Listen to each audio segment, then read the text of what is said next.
Els porters han estat els més matiners avui a Son Bibiloni. Si no hi ha cap de nou, Graif, que va jugar el darrer partit de Copa, deixarà el seu lloc al mundialista Rajkovic. El serbi tornarà a ser titular divendres a Getafe amb un nou look.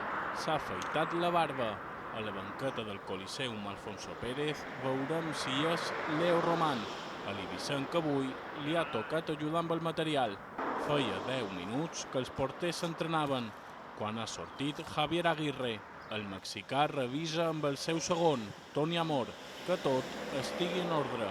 Els jugadors van arribant a poc al camp d'entrenament, entre ells Lago Júnior i Amat, baixes per decisió tècnica davant el Reial Unió d'Irún.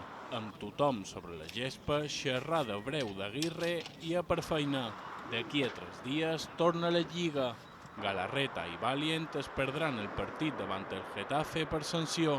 A més, el central eslovac s'ha retirat avui de l'entrenament amb molèsties.